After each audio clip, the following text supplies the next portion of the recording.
Christopher. This is Good morning, everyone. We'll get started in a couple seconds once everyone takes their seat. We're still waiting for a couple councillors to get here.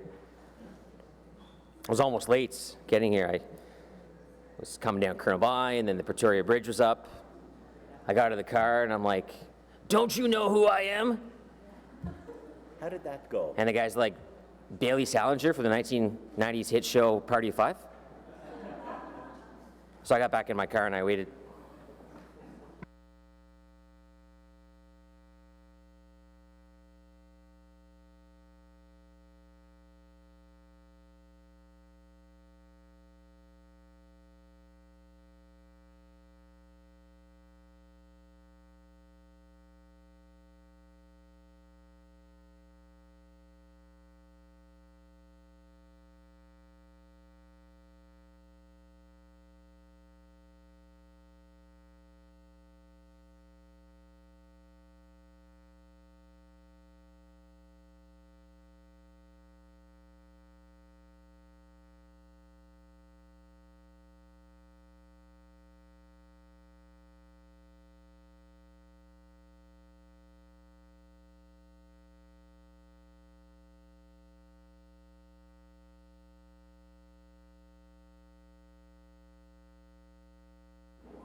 How you doing?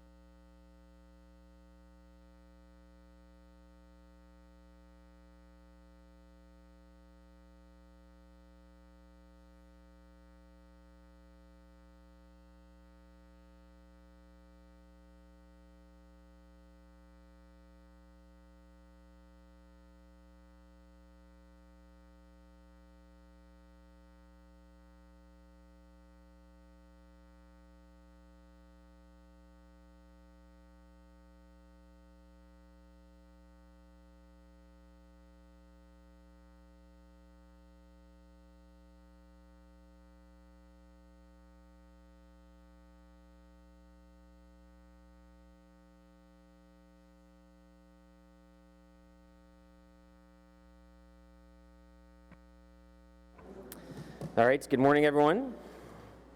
Welcome to our special meeting of the committee formerly known as the Environment Committee for Tuesday, June 25th, 2019.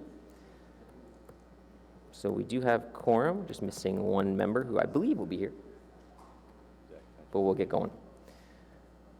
So declarations of interest. That's a firm no. Communications, response to inquiries, update on the green bin program. And there are 3 items on the agenda. So we'll start with, I'll just go through each one individually. So we'll start with item number 1, which is source separate organics program implementation update. So we're not actually voting on anything today, but it is something that council or committee did ask for, to have staff come and present on the plan changes to the green bin program. So if I can ask staff to come up for that right now.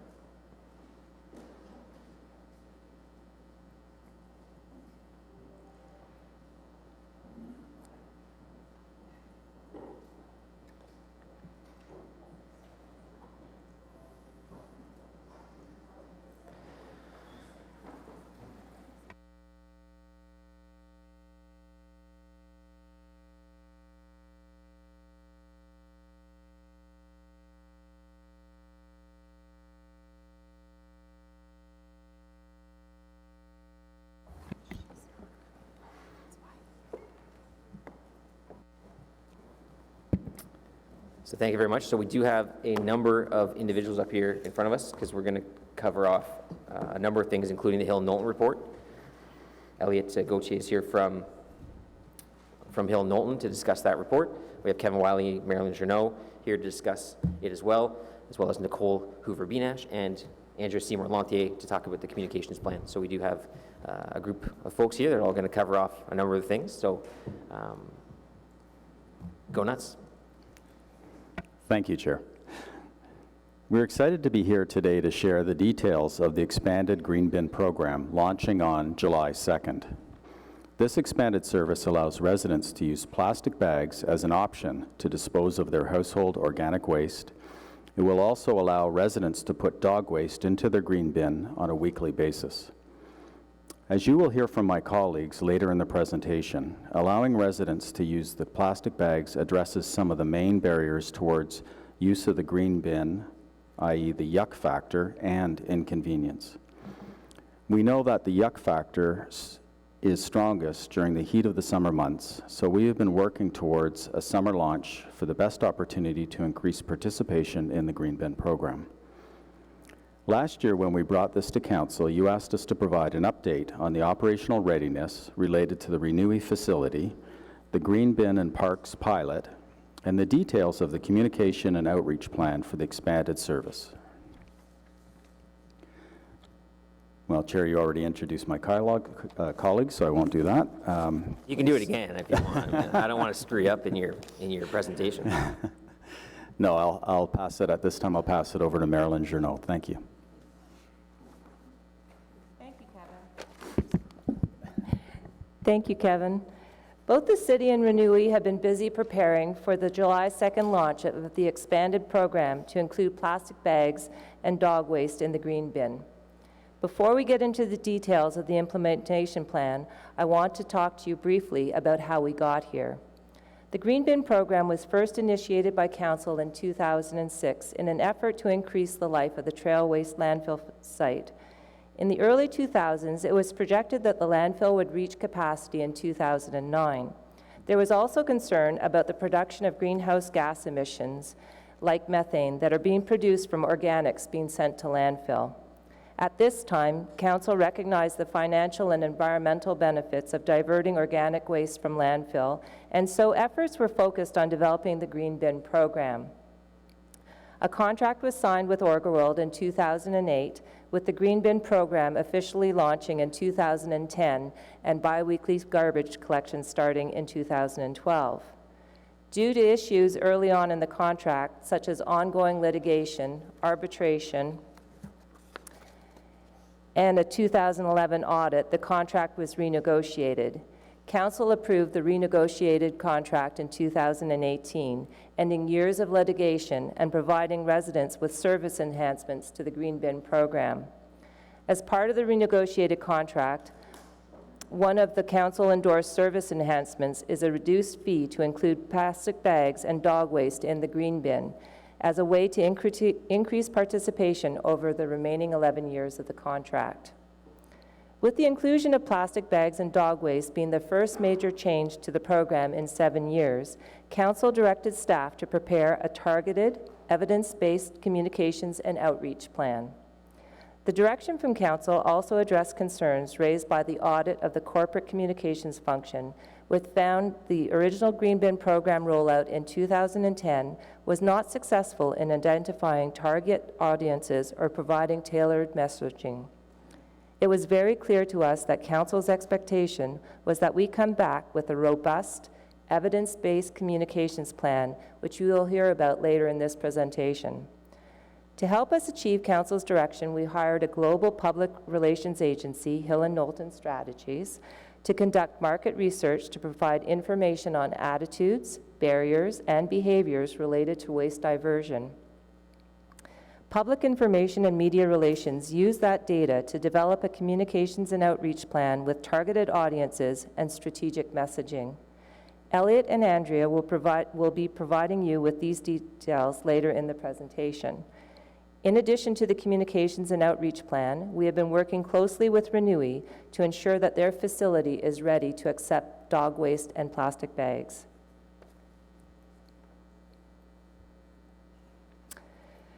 Renewy invested $4 million into their facility to accept plastic bags and dog waste.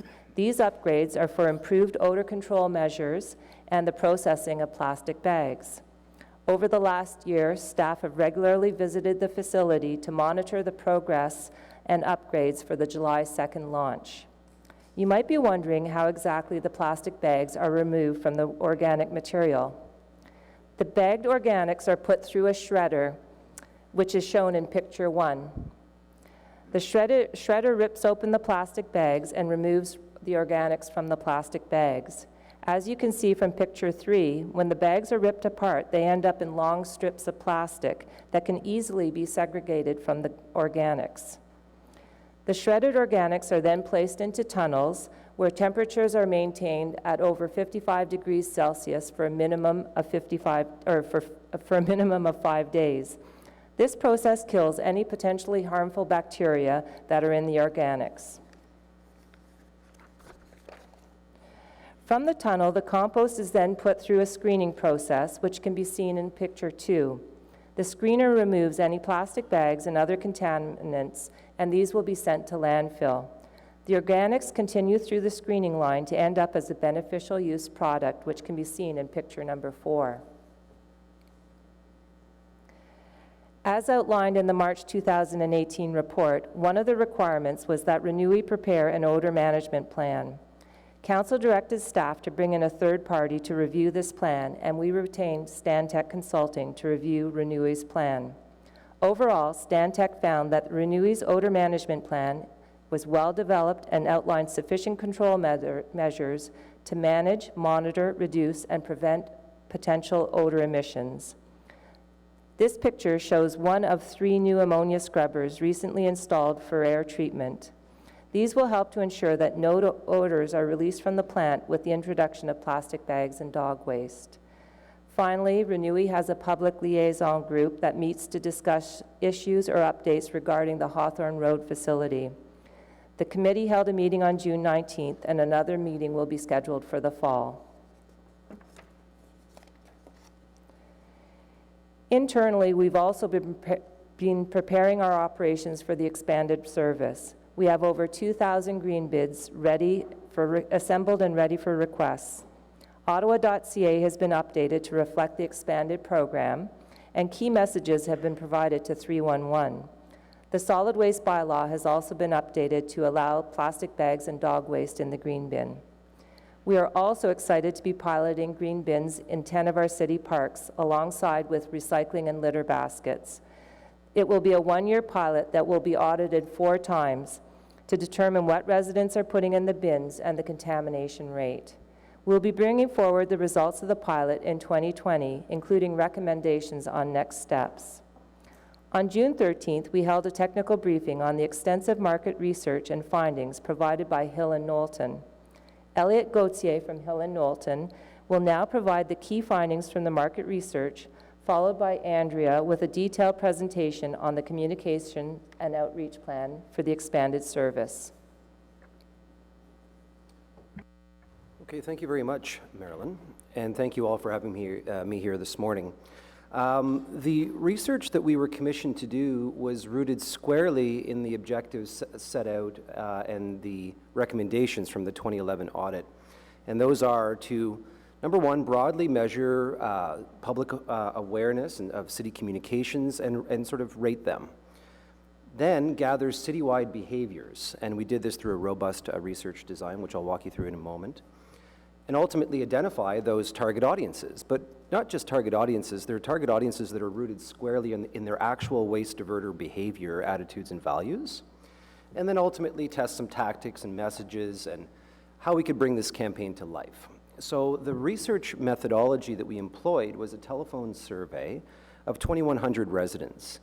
This has a margin of error of 2.2%, highly robust and quite large for population size that we're looking at here in Ottawa, and also much larger than the typical sample size that the City of Ottawa purchases. The reason we did that, and we had when we employed the phone methodology, is that so that we could actually infer the results from the research to the broader population with a probability-based sample. In addition to that, that was a phase 1. Phase 2 was a online exercise where we brought some of those same respondents back, and they did some more detailed message testing and some behavior testing as well. So if we could just move to the next slide, what we're looking at here are behaviors identified in the research for those who have their waste collected at curbside. Now you have to understand, when you see the broader research report, which the city has already we've already delivered, and they've also, I think about a week or so ago, it was put out online. There's a much, about 80 or so pages here, but what we wanted to identify clearly this morning was the behaviors around green bin. Now, and always remember that how the behaviors are looked at from a city point of view really do change whether you live in a multi-residential unit or whether you have curbside waste collection. Also, there's a great number of values that are associated with owners versus renters, which you'll see in the broader report. But what we wanted to call your attention to today was the behaviors related to green bin. And if you look at the column here, you're looking at 77% of the residents in the research indicated that they use the green bin at least some of the time. And the intensity of use, meaning the second column, about 7 in 10 of those indicate that they try to put everything they can into that green bin. Now, by way of comparison, when you look at blue and black streams at curbside, you're looking at near universal use and an intensity rate that's over 10 points higher than that. So there are different behaviors for green versus blue and black at the curbside. And then when we looked at some of the barriers, not only to increased use, which is that other column, but also to use in the first place, we see that the smelly, messy, gross kind of barriers are top of the list. So 31% would indicate that the smelly, messy, gross kind of features are one of the primary barriers to their increased use. And then, forget what to put in there, about 1 in 5, sort of the same number, attracts bugs, vermin, other animals. So when you take those numbers together, you're looking at, close to half of residents with curbside who don't put everything they can into the bin, indicating that there's sort of yucky factors that are preventing them from increasing their behavior. Meanwhile, we see the same sort of numbers, just less intense, for those who aren't adopting green bin at all at the curbside. So 23% smelly, messy, gross is the primary barrier to using the green bin. If we look at the next slide, you'll see that behaviors for those who live in multi-residential units is much, much different. Here, it's a matter of access, where only less than a third of residents who live in multi-residential units feel as though they have access to an organics diversion stream in their buildings.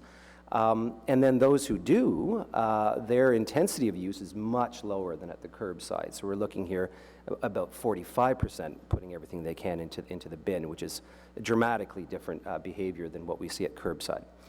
When it comes to barriers to increased use, we see inconvenience, forgetting what goes in there are some of the key features. Smelly, messy, gross is much lower. And likewise, when we look at barriers to not using it at all, outside of access, we see smelly, messy, gross isn't really even there, right? So some of the conclusions that we come out when we look at the research is that those who are more socialized to using the green bin, i.e. at curbside, are far more likely to indicate that the barriers revolve around those yucky factors, more so than those who have no real experience with it. The more experience you have with the organics green bin program, the more likely those barriers are to surface. So if we look at the next slide, one of the ways and what we looked at in terms of testing was the plastic bags change. Recall, or I should probably mention, this research was done in December and January of December 18 and January 19. So at that time, we tested, how aware are you, or have you heard about anything related to any changes to the green bin program? And we learned that just about 4 in 10 residents were aware of the announced service changes, which is a fairly low recall rate. When we educated the respondents on the changes and then asked them to indicate, will this have any impact on your behavior? We found, quite incredibly, that 63% of residents indicated that they're more likely to use the organics stream, i.e. green bin, once they're able to bag it. And likewise, we see a whole new stream of possible use by pulling the dog waste out of the landfill and having it end up in the green bin program, where 6 in 10 indicate that they would be more likely to use their green bin once they could bag it. And these are for individuals who indicated that this question applied to them, i.e. they manage dog waste. So what we see are some mitigating factors around being able to bag the waste and cleanly or neatly or tidily, in any way you want to sort of use those words, be able to manage the waste in that way and mitigate some of those yucky factors. And even explicitly, when we tested it in some messages, we learned that when we tested a message that says, green bins aren't gross because you can bag it, a 6 and 10 indicated that was a moderate to high sort of motivator for them to use the green bin program as well. So we see a lot of evidence that starts to build on itself. If you will look at the next slide here, we talked about those waste diverter audiences. We built these audiences based on values, attitudes, and behaviors related explicitly to waste and their treatment of it. And we ended up with 4 very intuitive target audiences, which will come to life in the campaign, which Andrea will talk about. We have our superstars that are about 29% of the population. Again, this is modeled on that inferential sample, so you can plus or minus 2.2%, 19 times out of 20, we're looking at that's the distribution. Inconsistents, we call them, 28%. Aspirational, about 1 in 5, 19%, and about a quarter of the population cluster into this disconnected audience. So we'll go quickly through these, and it'll align more quickly with, or more neatly with Andrea's presentation. So if we go to the next slide, we'll look at these superstars. The behaviors that are exhibited by superstars today are exactly what you want everyone in the city to be doing. They have a highly progressive view relative to waste. Aspirationally, they strive for a zero waste city. They are mostly curbside residents. They are mostly owners of properties. They are higher educated. They are higher income. And they have an exceptional level of knowledge when it comes to waste diversion and the practices that they employ. So they're called superstars for a reason. They're doing everything right. And I mean, a mere 3% of this audience don't use their green bin. So they are, dramatically different than the average. So if we look at the next audience, the inconsistents, it's interesting, if we had built these models strictly on demographics, they would cluster and look pretty close to those superstars, but their attitudes and their behaviors are quite different. They're a very pragmatic or practical audience.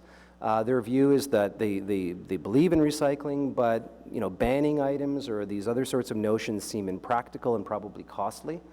They're mostly curbside, again, mostly owners, just like our superstars, but they have a slightly lower level of higher education. And one of their, big issues that makes them look different than everyone else is their lack of use of green bin, where 1 in 5 don't use their green bin, and they are far more likely to cite those icky factors than any other audience.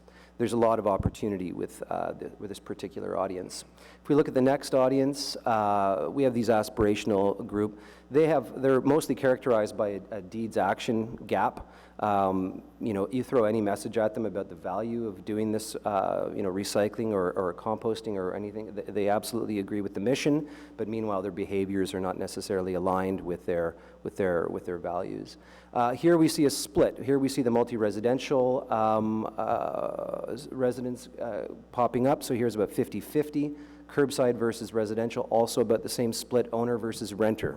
So there's quite a bit of dispersion in this audience, but they are characterized by a lower level of education, lower level of information relative to the waste streams.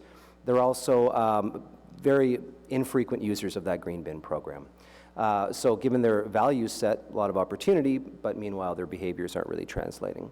And then last audience are the disconnected, and again, very aptly named. They have very little information, they have very little care for information about waste diversion in the city. They tend not to recycle, or certainly at a much lower level than the average.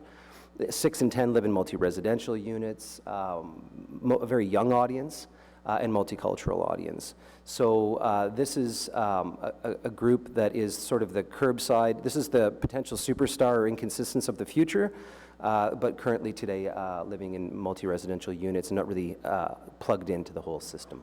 So with that, I believe that's the last slide that we wanted to highlight for you. Of course, there's a great deal of detail that is available from the overall report that the city here has been using to build the campaign, and I'll pass it to Andrea at this point to walk you through how some of this data can come to life. Great. Thank you, Elliot. Now that you've got the update on the program changes, as well as quite thorough research on the attitudes and behaviors, I will be presenting the strategy on how we're going to communicate this to you.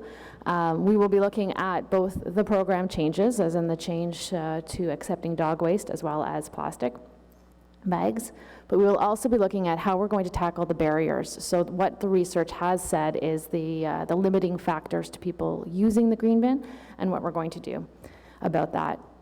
Now, what we're going to be looking at in this presentation is who are we talking to, as described by Elliot, and who we're going to be focusing on. We're going to be looking at how we're going to be communicating it, where we're going to be communicating it. Now, first, I'm going to bring you through the background as to how we got here. Then I'm going to be giving you the campaign information and then timeline moving forward. So to move to the background, so as you'll recall and as you've heard, in 2011, the Auditor General did audit the city's 2009 and 2010 green bin program. The audit made several recommendations for future communications that are based on best practices in the communications industry. Some of these include the fact that for effective communications, you need to know who you're talking to, and you need to be able to tailor your message to those individuals, so that would be the target audiences. You need to be able to measure your success, and this includes benchmarking and performance measurement, because you need to know if what you're saying is working and making an impact, and you need to be able to adjust accordingly if not. Finally, you should be testing your messages before you invest heavily into the communications. So the audit recommended focus testing, but there are also other ways of doing this testing. So the last communication strategy that the city did pertaining to green bin was for the switch to biweekly garbage. So this would have been in 2012. It was quite a robust strategy, and it also promoted the use of the green bin. It followed the Auditor General's 2011 recommendations, as well as the best practices in the communications industry. And it was successful based on the following measures. There were a high aided and unaided ad recollection rate. And what this means is people remembered seeing or hearing about the campaign without being prompted, and even more so once they were reminded of what the campaign was. This shows that the campaign did permeate the very crowded information market that we have out there. But more importantly than permeation, there was awareness. So more than 90% of people said they were aware of the changes and they were aware of the information that the city was providing. And finally, the ultimate goal is behavior change. And we saw this with 36% of people saying that they increased their use of green bin based on the campaign. So some of what we're doing in this new campaign is based on these success factors in our previous. Now, in terms of the current context, last year the Environment Committee did request that the communication strategy come to committee and be presented here to you today, and that is why we're here. As a result as well, and as a result of the Auditor General's report, we did procure Helen Knowlton to undertake the market research to assist us in our communications for identifying these target markets, for looking at how we will most effectively achieve the program results that we want to achieve. So this provided us with the information necessary to develop an evidence-based communications and outreach strategy that aligns with the best practices in the industry and the AG's report. So as you know, the program goals for the next slide is really we want to increase our diversion rates, and the communications will support this. But in addition to this, the communication strategy aims to increase awareness in the public of the program changes. And we will be focusing on the hierarchy of bags. So the fact that if you're using paper bags, you can continue to use paper bags. Reusing plastic bags is simply another option that is available. We will be speaking to the target audiences that are identified. We've identified them, and we will be measuring the effectiveness of our communications over the next year. So what did we do with this research? Well, we've developed with Public Works and Environmental Services a one-year evidence-based communication and engagement strategy. Now, Elliot spoke about the target audiences, and we will be targeting in our communications the aspirationals and the inconsistents. Now, these two audiences are truly the best to focus on in terms of behavior change. Their potential for change is greatest based on the data that we have, so this is where we will be investing our resources. So as a reminder, the aspirationals generally have positive attitudes on recycling and green bin, but they don't necessarily follow through on their behaviors. And inconvenience is the greatest barrier for them.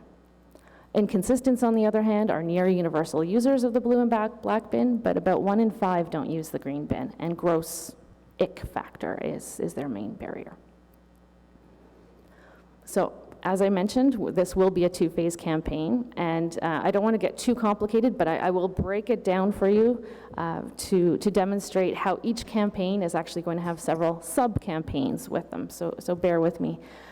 The first major phase of this campaign is really the fact that the green bin program has changed. So we need to tell residents that there are changes. The goal will be to raise awareness, and this campaign will be approximately $85,000 in advertising spending. The main issue that we're going to address is that only 43% of residents were aware of the changes to the green bin. And we're going to be looking at two targets, as I will describe right now. So the first part will inform all residents. So all residents need to know of these changes. And our major tactic pushing out is going to be a mail out in July. So this will be a mail out to all curbside residents. And the reason why we're doing this is both because of the data shows us that the collection calendar, which is mailed to residents, is the most effective tool for communications for waste. So we will be following that. In addition, it was very successful in the 2012 campaign as well. You'll see the data points that we are looking at. So we want to impact the fact that 56% of people are not aware of the program changes, and 63% of people are more likely to use the green bin once plastic bags are permitted, and 61% of dog owners, or those who manage dog waste, are more likely to use once that is permitted. Now, after we've communicated to the city as a whole, we will be addressing these specific target audiences. So the aspirationals, who are the ones who have positive attitudes on the green bin but don't necessarily fall through in action. Inconvenience is their main barrier. So our communications will focus on that factor. Also, which impacts our communications, is really who they are. So who are these people? 50-50 curbside and multi-residential, so we will be reaching out to both curbside and multi-residential residents. They tend to be lower income. 13% are allophones, and 1 in 5 are members of a visible minority. The reason why this is important is we need to consider this when we do our communications, that English, French may not be the first language. So not only are we looking at translation in terms of outreach and such for some of the primary languages, our day-to-day communications need to have plain language. We will be using images to help explain, and we'll be ensuring that we're inclusive in the images that we use in our campaigns as well.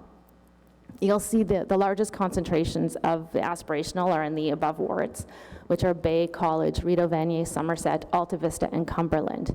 And this, again, this is just where they index higher. So you will find aspirational and inconsistence in every ward in the city. So whether you're rural, suburban, urban, they live in those wards. But they do index higher in these wards. So why this is important in terms of communications is we will be able to target specifically these areas. So whether it is bus shelters, for example, in these areas with messaging specifically for aspirationals.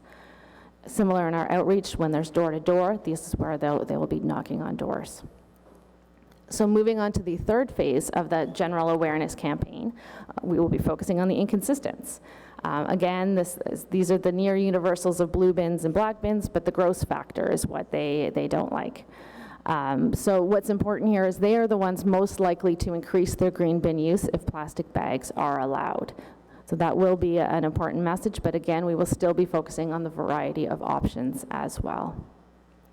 Again, you'll see where the largest concentrations of these residents are. So now that we've completed the general awareness and we've told residents that the program has changed and we've given them their options for disposing of green bin, we are going to be tackling the specific barriers that were identified. So the research really does tell us who and what are the barriers are in terms of what people put in the green bin. So we will be developing 10 individual campaigns, tackling not only what the barriers are, but looking where the individuals live and what target audience they are. So it's actually kind of a tiered targeting system, which is arguably the most targeted campaign we've done in the city for at least 10 years. So we'll be looking at both aspirational, inconsistent, curbside, multi-residential, and this campaign will run for about a year, and the budget for that in terms of advertising placement is about $150,000. The next page shows you some of the campaigns that we'll be focusing on and some of the barriers we'll be focusing on. You'll see there's several on multi-residential, which including a mail out in 2020. So we will be mailing out specifically to multi-residential buildings in 2020 to help promote the use of the green bin. And just to help illustrate, I'm going to give you 2 examples of campaigns and how we would fit this targeting within the campaign. So the example of the inconvenient, specifically for the multi-residential, aspirationals are more representative in that group. So again, they generally have positive attitudes on recycling, but they don't necessarily follow through on their beliefs. So we are going to tell them how these changes to the program are going to make it more convenient, since inconvenience is that major concern for them. We will also be including some environmental messaging. So the data shows that environmental messaging is the one that actually motivated them the most in terms of action. So we will be including that in that campaign. Similarly, the more than food scraps go in the green bin is a campaign that tells people things like pizza boxes, for example, can go in the green bin. And in that area, we're going to be focusing on the inconsistents, those who use it but don't necessarily always use it or sometimes forget what to put in there. So we will be addressing the gap between their intention and their action as well, and we'll be giving them information on what goes into the green bin, promoting Waste Explorer, et cetera, to help them know what they need to do to increase their usage and encourage them to do so. So as you can see, these campaigns are very targeted. We are looking at a variety of options to reach them, and again, the channels that we are going to be doing and using are ones that identify with those target audiences and that they use. So we'll be using some traditional communications, but also some non-traditional. We will be sharing information with councillors, as all councillors have all primary audiences in their wards. And we'll measure and we will adjust throughout the campaign, and we'll be doing some live testing throughout as well. Beyond the communications, we will be doing engagement and outreach. So we will be using some channels, as I mentioned, that we don't normally use, like Snapchat and Reddit. We will also be using Engage Ottawa, which is currently in its pilot phase. Engage Ottawa is an engagement tool where people can go on to have dialogues, get information. It's specifically to Ottawa issues, Ottawa programs. We'll be ensuring that we use the green bin there to answer questions. Public Works and Environmental Services will also be reaching out face-to-face, as face-to-face is often the most effective way of engaging and providing information to people. So they will have a green bin brigade that will be going door to door to help answer questions and provide green bins if necessary. As you will recall, when some of the target markets, not having a green bin was an issue, so this will address them. They'll focus again on wards that over-index in the target markets. And they'll be doing face-to-face and creative outreach. In addition to that, we'll be using technology, including existing technology like the website and the Recollect app. But we are also looking at Home Assistant. How do we incorporate this information into Siri, Google Home, Alexa, to allow that information to be easily accessible within individuals' homes? Artificial intelligence through a web chatbot as well. We'll be looking at how can we create a chatbot for the web that can answer questions. Both of those two technology elements we're looking at for 2020. In addition, we'll be reaching out to stakeholders, so pet stores, veterinary clinics for dog waste, as well as, again, multi-residential buildings. So before I wrap up, I just wanted to address a couple of the concerns and questions that had been asked in previous committees just to provide you some information on that. So one of the concerns was, has the city been effective in communicating waste diversion? The data shows that about 90% of residents have either a high or medium satisfaction with the information that the city has provided to date, whereas 80% of multi-residential have a high or medium satisfaction. So there is always room for improvement, and I think this targeted campaign will be that improvement that we need, but there is some satisfaction, high levels of satisfaction there. Will this campaign encourage the purchase of single-use plastics? We will not be encouraging people to purchase plastics. We will be encouraging people who are using paper bags to continue to use paper bags.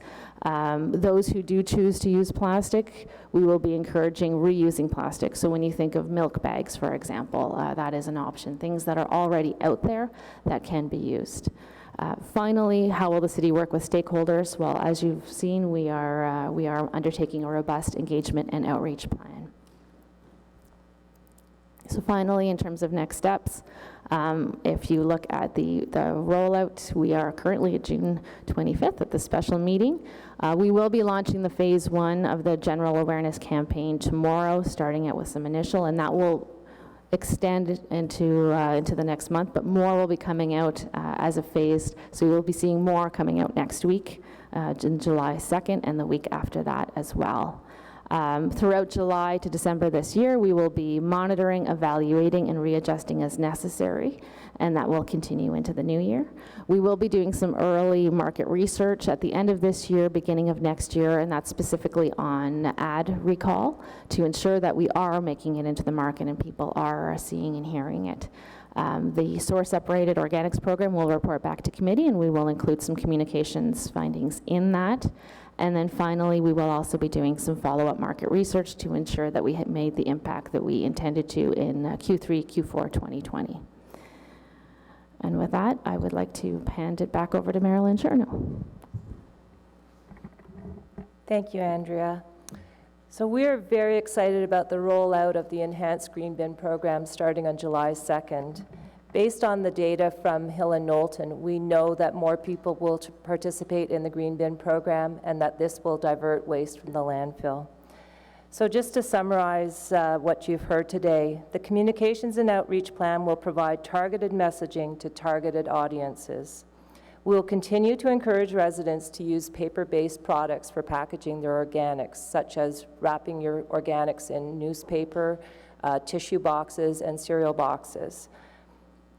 If residents feel that they need to use plastic bags, we are going to encourage them to reuse plastic bags that they will already have in their home. So for example, using milk bags, bread bags, hot dog bun bags, or cereal liners.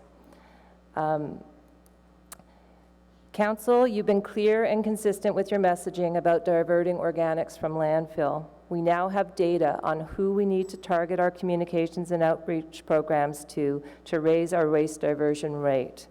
In our next presentation, you'll hear about the 30-year waste management master plan. The information that we have gathered from the H&K report will be used moving forward in all of our waste management strategies, including our multi-residential diversion strategy. I open the floor to questions.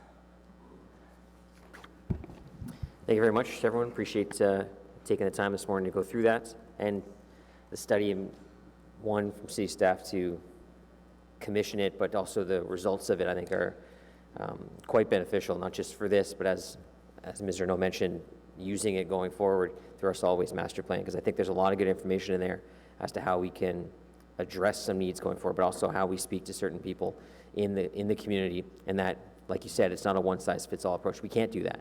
There are a number of barriers that people have that are different than maybe other residents. It's not just the I don't want to use it. There's some other challenges. I know just with following an interview I did on CBC recently, that just in the thread alone on Twitter, there are people that said, well, I wish I could, but I can't haul the 80-liter bin. I said, well, we have smaller bins. They had no idea. So it's even something as simple as that. Now we get them a smaller bin. Now they're using the program. That was, I think, even if it was just 2 people on that thread, I think my office has coordinated them getting that smaller bin now.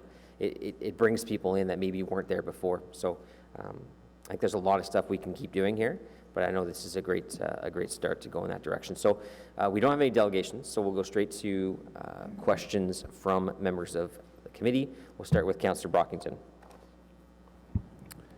Thank you, Mr. Chair, and good morning to everyone. Thank you for the presentation. It's appreciated. Certainly appreciate the plan coming back to committee. I think I was very keen to see the plan in detail before we rolled it out, so I appreciate that. Just a few questions about first methodology of the survey. I do appreciate the information provided. Was the sample broken down into subgroups by age and gender as well? Yes. Okay. Not only in the resulting weighted distribution on the post-ratification of the sample, what we see in the report, excuse me, but also during collection as well.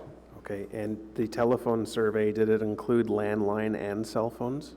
It did, yes. Okay, all right, thank you. All right, so now some questions for staff. First, maybe back to the gentleman just answering. On page 8, there's some overall market research highlights. You have one metric: 63% of residents are more likely to use the green bin once plastic bags are permitted. I'm not sure whether this means if it's a combination of non-users and users, if it's exclusively users of the program. I don't see a metric. I think the most important metric is you're currently not engaged in the green bin program. How likely are you to be using it once July 2nd rolls around?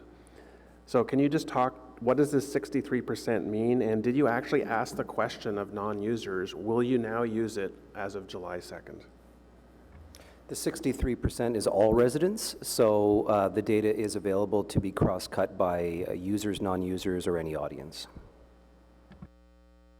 But the question, did you actually determine who the non-users are and then ask them how likely they will be to become participants in the program? Well, again, not as that direct line of questioning. The question would just ask to all residents, how likely would you be to use after hearing about it? So we also have the metric on users, non-users that we can cross-cut that data by. Okay, that for me was an important question. To staff, going back to your 2012 campaign, did you measure pre-campaign and post-campaign the material collected? Is there a direct correlation between the campaign and increased usage in the program?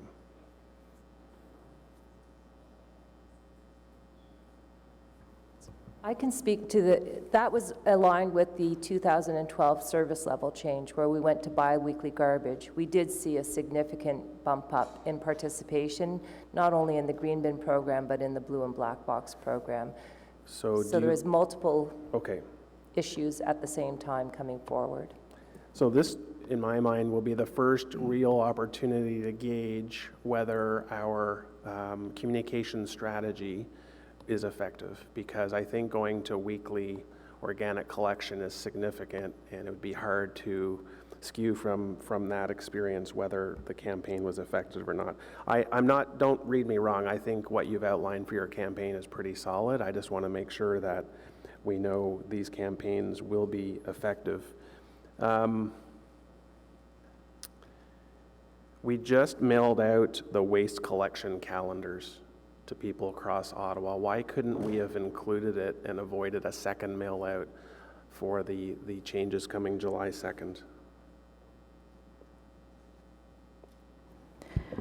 Unfortunately, the timing with the collection calendar didn't quite align. We did need to get it out in advance to ensure that people had it. What the concern was, if we included too much information before, there's a confusion of messaging, and we might have people starting to use plastic bags before the facility was ready. Okay. One other issue with the yuck factor is actually maintaining your bin, cleaning it. You've been silent on this. Is there going to be any information shared with folks about effective ways to not get to the point of insect infestation, what the most effective cleaning tools are? I think there is a private company that specializes in green bin cleaning. Is this information that is going to be part of the campaign? I think this is just as important as convincing people the importance of using their green bin, but also how to maintain your bin. Yes, we can look at that as part of one of the future yuck campaigns. The other suggestion I'd like to leave with you is the opportunity to make those little paper bags available at cost at community centers and libraries. I don't know what the research says of people who use libraries. I assume they're perhaps more engaged than the average resident.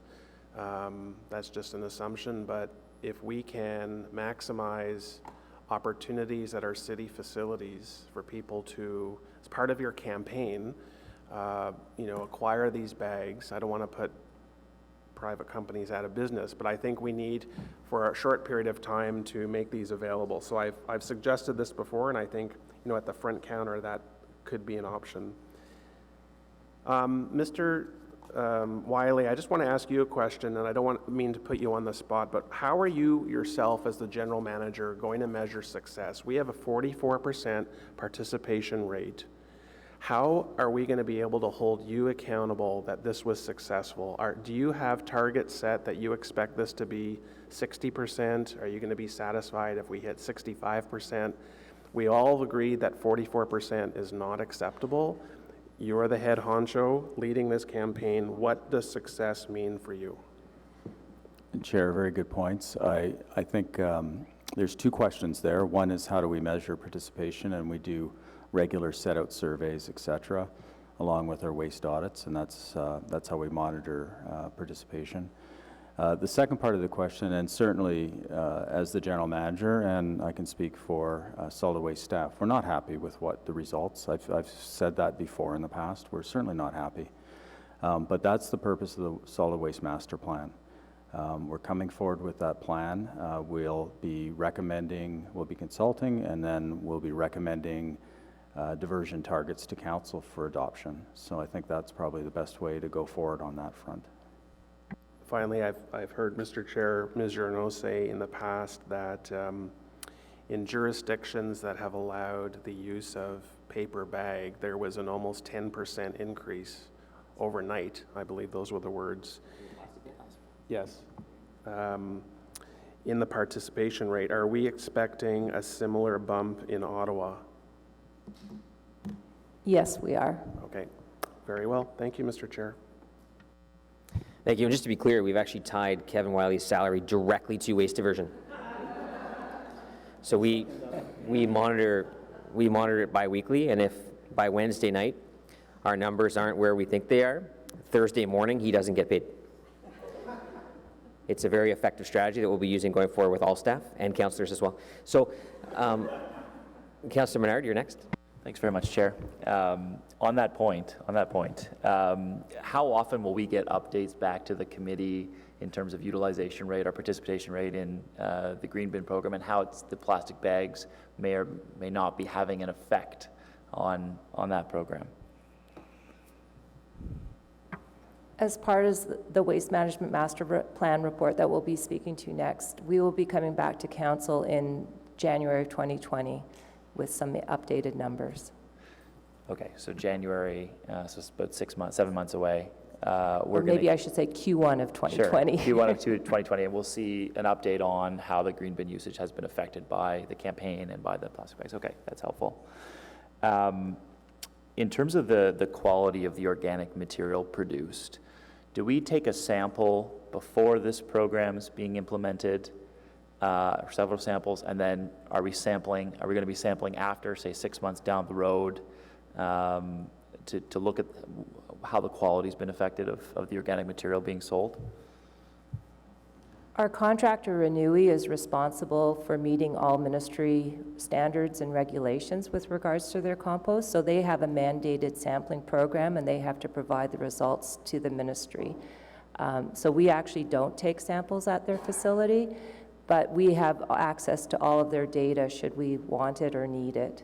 Okay, can I just provide direction then that I'd like to see that? I'd like to see what the before and after results are of implementing plastic bags in the green bin. And if that could come in Q1 of 2020 as well, that would be helpful. So to make sure we've got the data before this is being rolled out would be helpful. Just to build on that, Renewy actually has updated their screening process as well.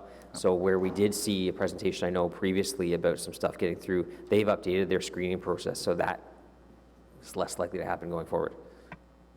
Yeah, no, certainly. And I mean, I've talked to some farmers in rural areas that do purchase this, the organic material there, and so I know they have that concern as well. And so that's a good thing. I'm hoping that the material actually improves. The budget for this campaign is $150,000, you had mentioned. Go ahead, sorry. One of them is 85 and one of them is 155, but that's solely the paid advertising. So there will, in addition to that, be a lot of, the city has access to, we call it free assets, but it's things like digital billboards, bus boards and such. So this is solely the paid advertising and does not include the outreach. Okay.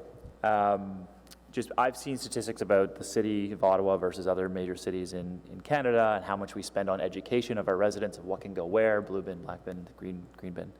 And so Are we increasing the amount that we're educating residents? Well, I guess it's hard to know, but I guess through dollar amount wise, what are we looking at in terms of what we used to spend on this versus what we're spending now, and our potential outreach and actually contacts with individual residents in Ottawa? Yes, this is a higher spend for sure than in past years. In addition, though, more than just the value, the targeted approach, so rather than I hate to call it a shotgun approach, but it is going to be so not only are we increasing the spending, but we're targeting the money that we're using through the market research in the most effective way that we see. Okay, thanks for that. The survey itself is interesting, but of course, a lot of people say they'll do something and then they don't after. That's human behavior, and so because they say, well, if this is done, yeah, I'll probably end up doing this if this is done. But oftentimes, the proof's in the pudding. They don't end up doing it. So I am interested in success associated with the plastic bag going in the green bin. And how it compares to the initial survey. One of the ways to implement, usually you shouldn't implement policy based on a survey. There's a lot more information you need. Of course, I know you folks have taken some of that into consideration. But in terms of the survey itself and implementing a citywide policy, did we consider a pilot project of any sort in say, one of the wards that you had identified as being a potential major uptake of this program? I think Somerset was on there and a few others, Alta Vista. Did we consider a pilot in this before implementing this citywide policy? It would be difficult to process the material in that we needed Renewy to upgrade their plant. And in addition, we don't do waste collection based on wards, we do it based on zones, and it would be really hard to implement in one zone and not in other zones. It just seemed more reasonable to roll out the program across the city. Okay, and then just my last question. So, because I had seen this before, but our current use of the green bin versus what we think it's going to be. Can you just be as clear as possible on what our current use is, both by number of households and by tonnage, and then what we anticipate that will be after this rollout of communication and green bin, just if you can. Based on our set-out surveys, approximately 50% of the residents are using, or the homeowners are using their green bin on a regular basis. We anticipate that this will jump by 10% after the implementation of the enhanced services. And we're expecting by 2020 that would mean an additional 20,000 tons of organics diverted from the landfill. Okay, so 75,000 to 95,000, around that figure? Actually, the 75,000, there's also leaf and yard waste that goes to Trail Road, so it's more like 84,000 tons of organics that are currently being diverted. Okay, and because you could choose to divert that leaf and yard waste in different areas. Okay, thank you. Exactly. Appreciate that, thanks. Thank you. Councillor Derues. Thank you, Mr. Chair. We thank you for this presentation. We're also excited to have a new green bin program rolled out with Renewy. I know I sit on the PLCs and I've been taking a lot of information because also it's reside in my ward. But I'm really happy to see the new ventilation system and the 2 new bin that they build and how the new process is going to be proceeding. And I know based on the presentation you gave us a lot of context on why we're here today, which is I personally think the green bin program was failure from launch from back then, and I don't think we really implemented properly, this is in the past. But I'm happy to see Andrea's plan on how we're going to reach out to our community and how we're going to implement the relaunch of the program. I have a little, are we going to be able to have or communicate to councillors going to have to be able to implement or have impact or information on how we need it to be done in specific on each ward? Because I'll tell you what, around this table, each councillor knows what is the diversion in their area and how the garbage collection happen, and they know who's using it. Most people, what they hear from people if they're using it or not, and we probably have a lots of impact on how we make this program successful if we have an input on how those messages are going to be going out, because messaging is important. And to me is, specifically in rural area, I remember when the green bin was launched, it was shoved down their throat. And I remember people kicking them out of the curb and throwing them out at the end of their laneway because they don't want to participate. And for us, it is, if we really need the anticipation, we're anticipating that more engagement. And I know that we're lots of people in my community that will be using green bins. Specifically now, we make it convenient. And it also, what it's going to eliminate for us, stop talking about bi-weekly garbage collection and weekly garbage collection, because if people right now does what they're supposed to do in their kitchen and separate their organic from and do the recycling, really shouldn't have any yak factor and any more maggot. Am I correct on that assumption? It's just like, is that something, is the messaging is right what we're trying to put out to the consumer? Chair, the councilor's absolutely correct, and in my mind, we've made it, I won't say weekly garbage pickup available again, but it is, as you said, it's getting the worst stuff out of the garbage stream, and it's providing a weekly collection service via the green bin. So to me is, and I agree with you. I know we're not bringing weekly garbage collection, but the people that the percentage of the people that are outside keep saying, well, we need to bring weekly garbage collection back. Well, no, you don't. Right now, you have the mechanism, and you really have the tools and the flexibility to use your green bin program more and be able to actually add more stuff into your bin program with kind of very flexible and what's going to outside your house every week. So can we probably, can we find some language or a messaging also towards each individual ward about those messaging? Specifically, I would say like balancing your bi-weekly garbage collection, the weekly garbage collection, getting rid of the yak factor. All these messaging are important. They attract people to start reading your material when you're really promoting and relaunching this program. This is just from probably marketing perspective and how we need to really attract those people. Specifically, you're going to spend so much money on sending material through the mail. People's going to look at they're going to see green bin. They're not going to probably look into the detail and sometimes they're going to toss it right in the garbage. So those messaging, I think it's very important, and I think we should focus on the messaging because we really need to see this program successful and really help our community from get rid of the yak factor. People keep talking about it, but we have an opportunity right now to really launch it properly.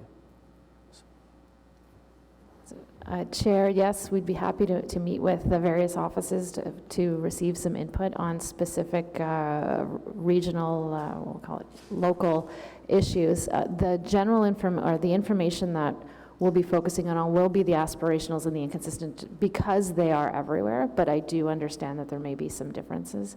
Also in the information that will be provided to members of council, there'll be as well things that are adaptable, that can be changed based on local issues, local concerns, local preferences. Thank you, because we do have, I'm sure most councillors here have a newsletter, we have our own communication, let's be able to use those, and let's actually get our messages customized to our community. So I think that will be very successful. If we can work with you on those messaging, that will be very helpful specifically from rural perspective. So, thank you, Mr. Chair. Thank you very much, Councillor DeRoos. Councillor Eglai. Thank you very much, Mr. Chair. First of all, I just wanted to say that Councillor Brockton's suggestion that somehow we make the bags available at cost through city facilities, I think is an interesting one. So I just wanted to put that on the record. I'm supportive of looking at that option. The other is I've never seen so many adults in a line so excited about dog poop in my life, but I can understand why. question I have in terms of the approach that was used for the survey and putting together a plan, it seems to me, and I'm not saying you should have done it differently, but it seems to me that all the questions were carrot questions. If we allowed you to do this, would you do that? And if we allowed you to do this, would you do that? There don't seem to be any stick questions. If we checked your garbage weekly, would you do it? If we made you pay for a tag, would you do it? Again, I'm not suggesting you necessarily should have done that, but I'm curious as to whether there's any contemplation of putting the stick question, so to speak, to the public as part of the review, because other cities do it. Chair, interesting suggestion. That wasn't part of the scope of Hill and Knowlton's assignment, but that piece will come when we start consulting on the master plan. All those options that you just listed there will be part of the public consultation, robust public consultation, so that we can come back to council with some good information for them to make a decision on. Okay, again, I'm not necessarily saying you should have gone down that road. I just want to know why you didn't go down that road. And so that's a good answer. And because I think with the numbers that we have, honestly, we have to look at all the options going forward to you're not happy with the numbers, we're not happy with the numbers. And so we need to find a way forward. The other suggestion I was going to make, or question I was going to ask, was around the messaging that's going out. In my office, in dealing with people who are experiencing the yuck factor and the reluctance, one of the things that we've found is it's far easier to explain what can't go in the green bin as opposed to what can go in the green bin. And I've raised this with staff before. I think it's a much shorter list what can't go in the green bin. If you got to go through and try and find out what can I put in there, and the list is endless, from pizza boxes to fish carcass to dog poop to where actually, I think, correct me if I'm wrong, what can't go in the green bin is actually a much shorter list and would be less work for people. So I just put that suggestion out there as part of the messaging. Rather than telling people what they can put in, it might be easier or an alternative way to tell people what they can't put in there. And again, I think that's a much shorter read for people. It's a much shorter list. Just my suggestion. Thank you very much. Councillor King? Thank you so much, Mr. Chair. And I'd like to echo some of the comments that Councillor Eagle-Eye just made about communication and making it easier. So I know that we're looking at introducing these different approaches towards what goes into the bin. I'm just curious about the continuous communication, because I think that that's a major factor as well. I think of my experience with the bins and the fact that if I get it wrong, which I have done, in terms of the operations, sometimes I'll get a little tag saying to remind me what should be placed into the bin. So I'm just curious from that perspective, has there been any thought about the ongoing communication? Because we know that communication is always an ongoing process. Yes, Chair. So this initial campaign was created for 1 year, knowing that it will grow beyond that. And at the end of the year, when we do the market research, I think it will show us where we have to go and what we have to do moving forward, whether it's on the engagement and outreach side or on the communication side. So I think the July-August 2020 date next year is not a finite end date. Communications will continue beyond that. All right, thank you. Just, I know there was a follow-up question from Councillor Brockton, but I'll ask it on his behalf. Just curious, I think we have this, the list of the 10 parks that we're launching organics collection in. Do you have that list offhand? Unfortunately, I don't have it with me at this time, but I can get it back to you after the meeting. Sure, if you just want to send the members, actually just send all members of council just a short memo with the list of those parks, I think it'd be useful for everyone to know. Yes. Great, thanks. So any other questions for staff on this matter? Seeing none, just want to thank you again for taking the time to come and present this today. Best of luck in the rollouts, and we'll stay on top of that. I think too that the monitoring I think we'll probably talk about this a bit in the solid waste master plan, but having that monitoring, even if it's a memo to council, an annual report to council, just to talk about where we're at and how we're doing, I think it's beneficial. All right, so on item number 1, at the Standing Committee on Environment Protection, Water and Waste Management, receive this report for information. Received. All right, item number 2 is the Solid Waste Master Plan Roadmap. I'd like to welcome Marilyn Jeanneau and Kevin Wiley and Nicole Hoover-Benash. Thanks for moving over. It changes it up a little bit, keeps us guessing.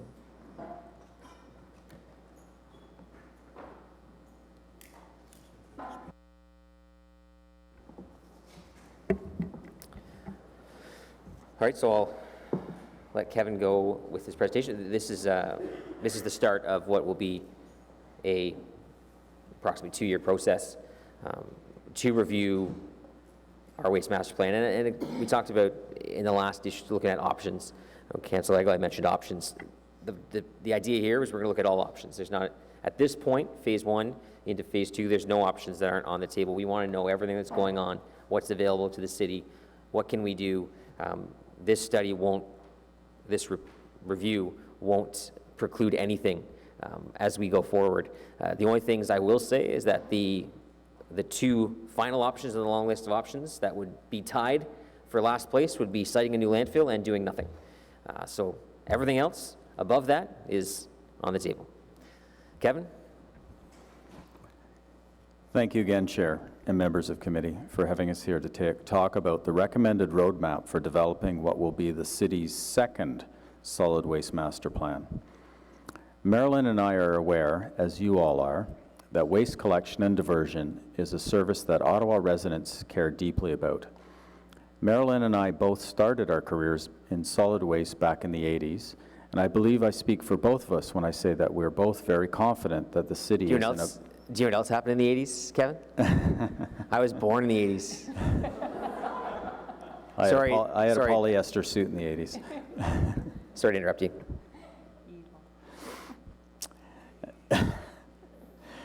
And I believe I speak for both of us when I say that we are both very confident that the city is in a better place for a solid waste master plan now than we were less than 20 years ago at amalgamation. What we are presenting to you today is based not only lessons learned from best practices reviewed of our over 50 years experience in this field, but on a very real progress that all the post-amalgamation councils have made in the City of Ottawa waste diversion, collection, and processing. To give members of committee some high-level context, just prior to amalgamation, the former region was responsible for taking and processing waste collected across the former cities and townships, each with significant variations in the level of service. From the provision of residential leaf vacuuming services in the village of Rockcliffe, to tag a bag in Osgood Township, and every other kind of variation on service that you could imagine. There was no formal or consistent waste strategy or plan across the 12 municipalities, and the province had no formal waste diversion target. Blue bins were in their infancy across the province, and there was no food waste programs. As you will hear more in detail, Regional Council and the post-amalgamated council was facing pressing issues related to the fact that the city's primary landfill was expected to reach capacity in the early 2000s. As Marilyn will outline later, the work done as a result of the first master plan means that Ottawa now has a harmonized and comprehensive service delivery model which collects and processes organics, recyclables, residual waste, and other special waste items. There are advanced systems and processes in place to mitigate environmental hazards associated with landfill operations, such as leachate management. We have one of the cleanest and most marketable recyclable streams in the province, and we have managed to extend the life of the landfill until 2042 through site expansion, and gas from the landfill is being collected and converted to energy. With that foundational work done, under the city's next solid waste master plan, the city will be able to talk about what more we can do over the next 30 years.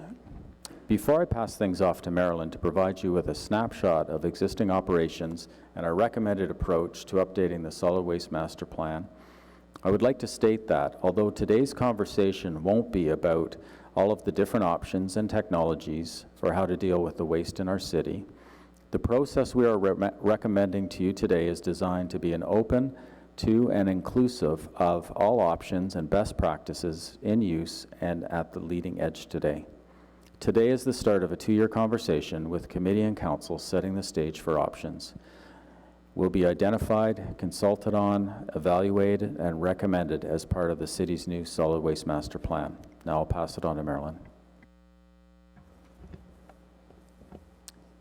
Thank you, Kevin. A city's waste management master plan is used to establish the strategic direction for waste management activities for a 30 to 50-year period. These master plans clearly outlines a city's vision, guiding principles and objectives, projected long-term waste management needs, gaps, challenges, and opportunities, targets and goals, and recommended options and initiatives to achieve the plan's goals.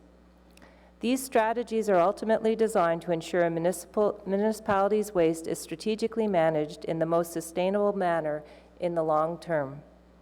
These plans are often refreshed approximately every 5 years to allow for changes in regulations or technology.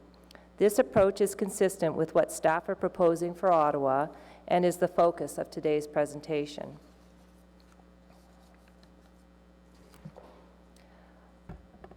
Ottawa's first waste plan was approved in 2003. This plan was designed for a 20-year planning horizon and was in keeping with the thinking and legislative framework of the day, with a focus on the three R's, reuse, reduce, and recycle. As Kevin said, it is important to clarify and highlight up front that the first master plan was created during a different period in the city's history and under different circumstances from today. At the time of approval, the province had an informal and non-legislated residential waste diversion target of 50%, and in 2004, the province set a residential waste diversion target of 60% by 2008.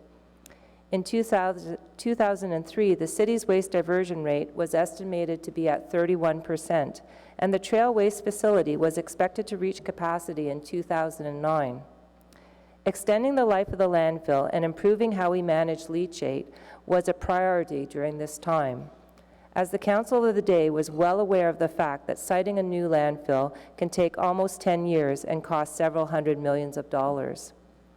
Although lower than the provincial target, the city's diversion rate of 31% exceeded the provincial average at the time. Actions taken under the first master plan have contributed to a 12% increase in residential waste diversion for both curbside and multi-residential, from 31% to the current 43%. This is largely attributed to the launch of the Green Bin program in 2010 with weekly pickup, the change to bi-weekly garbage pickup in 2012, and the multi-residential waste diversion program. As many on this council may recall, staff initiated an update to the Solid Waste Master Plan several years ago. However, staff recommended the deferral of the update in February 2016 until the municipal role under the new provincial legislation was better understood. With that context in hand, I would like to now provide an overview of Ottawa's waste management system before we get into the recommended approach to the second master plan.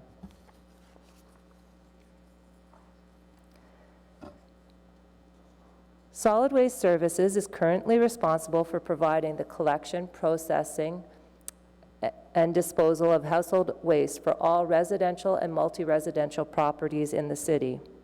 Waste collection is provided by a mix of contracted services and in-house city collection services.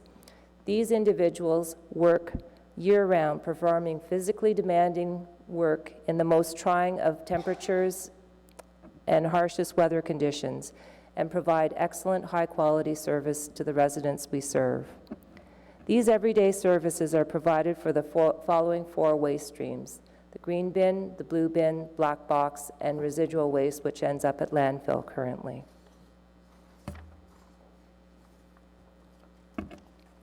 In addition, the city provides a number of targeted waste programs to its residents and businesses, such as separately collected leaf and yard waste, which is collected predominantly in the spring and the fall and is sent to the city's Barnsdale Road composting facility, a household hazardous waste program, which involves 9 mobile depots and collects household hazardous waste such as paints, oils, pharmaceuticals, and other hazardous products. A Take It Back program, which encourages local businesses to take back waste that they sell to their residents. A Green Bin in Schools program, which currently extends the city's Green Bin program to approximately 70% of all schools in Ottawa as an educational program. And a Yellow Bag program, which provides curbside collection to small businesses that qualify.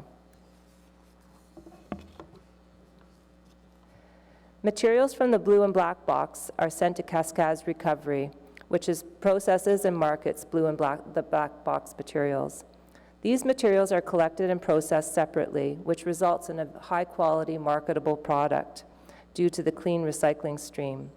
This approach has also allowed the city to have the 3rd lowest net cost per ton in Ontario for the collection and processing of recyclable materials.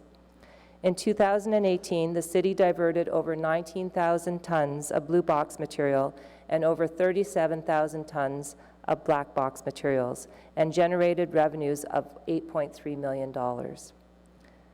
The city recently signed a 1-year contract extension for this service, making it eligible for renewal in 2021, with 2 optional 1-year extensions available. As Council is aware, and as was the topic of discussions moments ago, the city's organics and leaf and yard waste is transported to and processed by Renewy Canada. Last year, Renewy processed approximately 76,500 tons of the city's organics, and this contract with Renewy is in effect until 2030.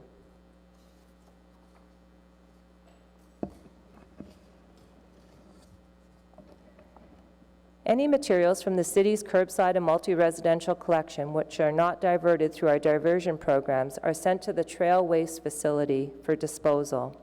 The Trail Waste Facility is the city's primary landfill, which was opened and started receiving waste in 1980.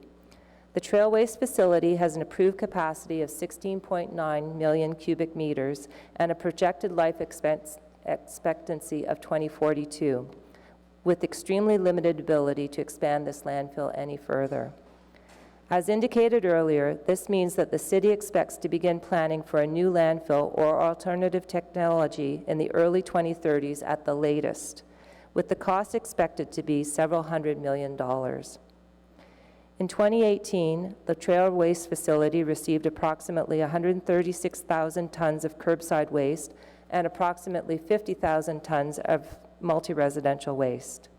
The city also owns the Spring Hill landfill, which is operated under a management agreement with Tomlinson Waste Management. This landfill is temporarily closed to help manage environmental impacts at the site until a permanent solution is approved by the ministry. There are also 4 privately owned landfills within or near the city boundaries that collect industrial, commercial, and institutional waste and residential waste from outside the city limits. Currently, the city has no contractual relationships or obligations with any of these facilities.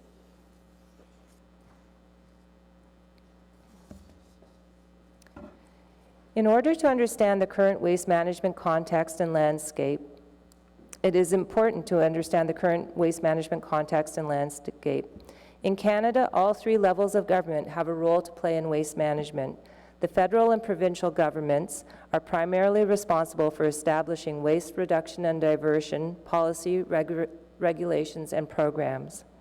Municipal governments, on the other hand, are typically responsible for managing the collection, recycling, and composting and disposal of household waste in accordance with the policies at the higher levels of government. As such, topics of discussion at the upper 2 levels of government play an important role in the discussions that we as a municipality have to say about waste managed locally. Presently, these conversations at the upper levels have been largely focused on single-use plastics, producer responsibility, and the move to a circular economy. A little over 2 weeks ago, on June 7th, the province appointed a special advisor on recycling and plastic waste.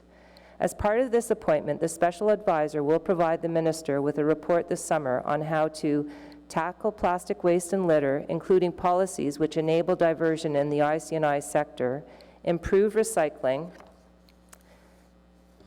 increase products that can go into the blue box and the green bin, and ensure producers are responsible for managing plastic and other packaging at end of life. These items are expected to be a critical component in helping the province increase its overall diversion rate of 30%, which has been stalled for almost 15 years. Shortly after the province's announcement on June 10th, the federal government announced its intent to ban many single-use plastics. It is important to note that at the time of this report, this announcement should be considered a statement of intent rather than a statutory direction on single-use plastics in Canada. If approved, this ban could include items such as plastic straws, cotton swabs, drink stirrers, plates, cutlery, etc. It is expected to largely mirror the ban in effect for many jurisdictions in the European Union. Council can have confidence that the approach being recommended for developing the master plan will be adaptable and flexible if and when these proposed changes come into effect.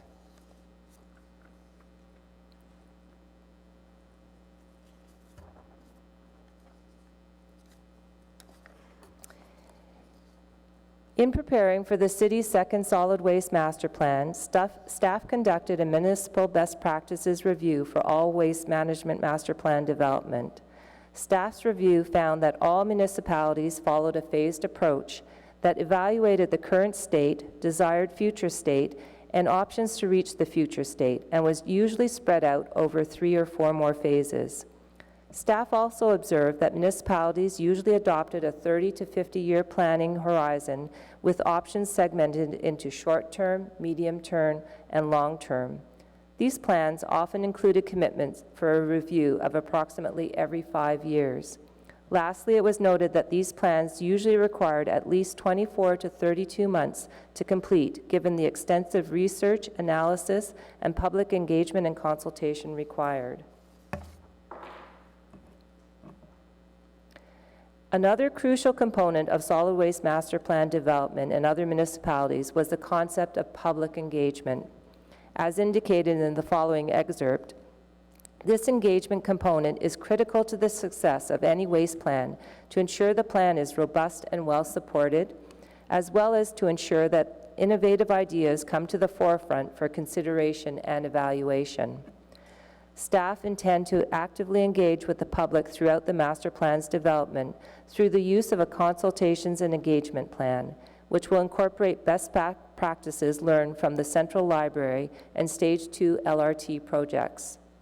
Staff also plan to solicit input and feedback from the city's Environmental Stewardship Advisory Committee, as well as interested stakeholder groups at the various stages of the plan's development. Where possible, we also plan to use the Hill and Knowlton data to determine how best to reach people, in addition to looking at the successful practices from other municipalities, such as Edmonton and Toronto.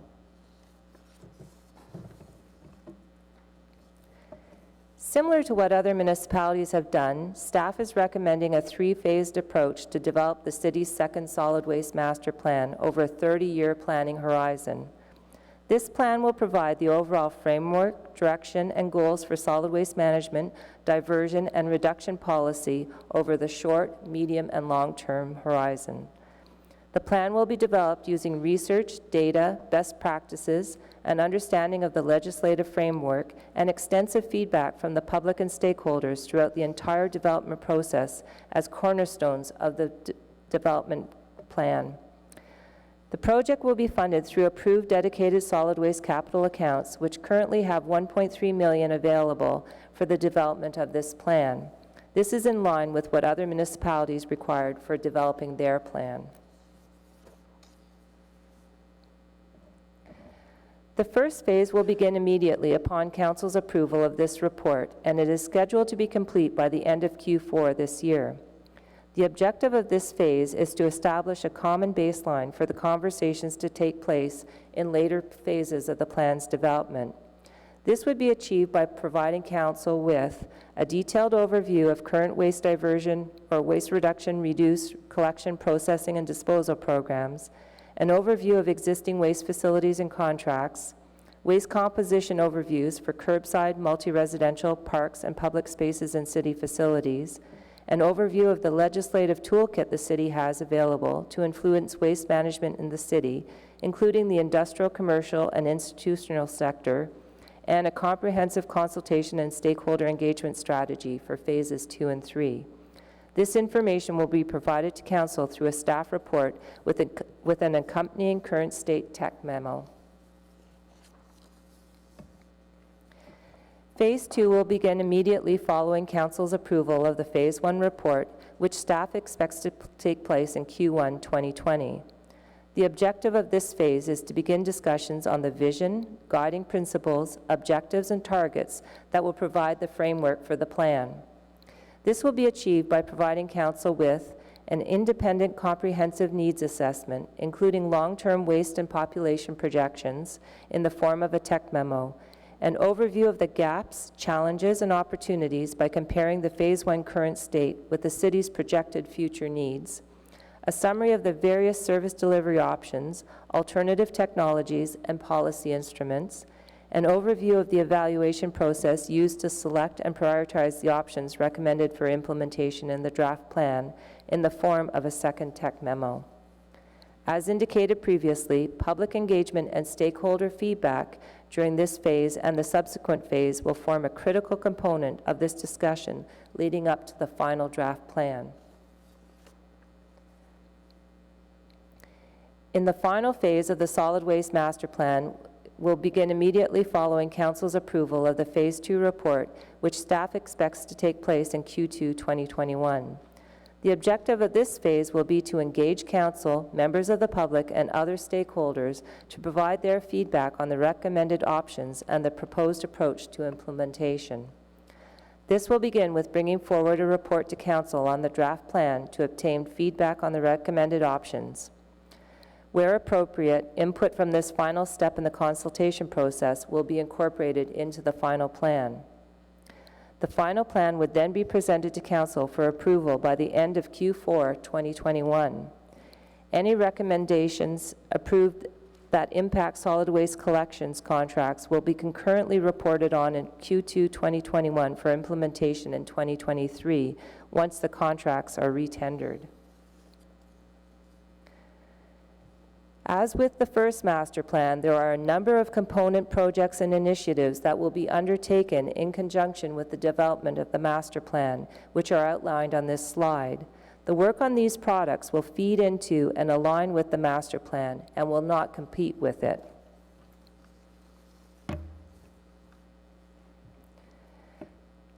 Staff will continue to work to deliver the Phase 1 report by January of 2020, which will include development of a stakeholder engagement and consultation strategy, developing the current state technical memorandum, and developing the overview of the legislative toolkit the city has available to influence waste management in the city.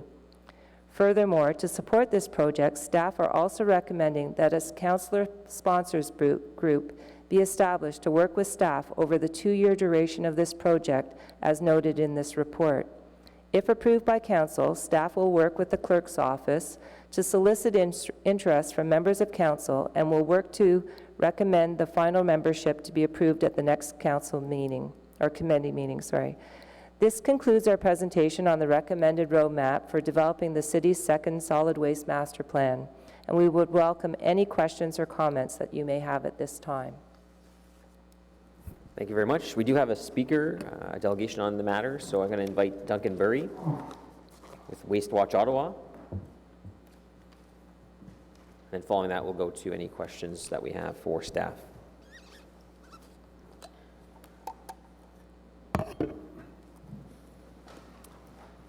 Thank you, Councillor Moffat. Okay, no worries. I should start by saying that I was around in the 1980s, at the beginning of the Blue Box, and I'm guessing I'm even older than Kevin. So Waste Watch Ottawa has been calling for a renewal of the waste management and waste diversion planning in Ottawa for some while. And as many of you know, we've been concerned about the poor performance of the recycling programs and are pleased that that is broadly acknowledged. One of the reasons for the city's poor performance is the lack of an up-to-date waste plan which can address the waste management challenges of today and tomorrow. So therefore, we are very pleased that the city is finally embarking on a 2-year waste planning process, and we certainly hope that the public will be consulted regularly and meaningfully in a substantive manner. The staff report indicates that the development of a solid waste master plan will include the identification of the city's vision for waste management and guiding principles. While the first phase of the plan will concentrate on the preparation of baseline waste data, WasteWatch Ottawa urges that the city's vision and plan principles be established and set out as early as possible in the process. We would strongly suggest the following as key elements that must guide the process and the ultimate solid waste plan. Firstly, all options and systems should be reviewed through a climate change and climate emergency lens. This means that any and all greenhouse gas impacts associated with operations, new technologies, and programs must be quantified in the interest of moving to an aspirational goal of a net zero greenhouse gas emissions waste management system. 2, the well-established and understood waste management hierarchy should be respected throughout the consultation process and in developing all of the elements of the ultimate plan. Incineration processes, for example, we feel should be avoided, and in fact believe that they will be screened out by applying a climate change lens. Residuals sent to landfill should be kept to an absolute minimum.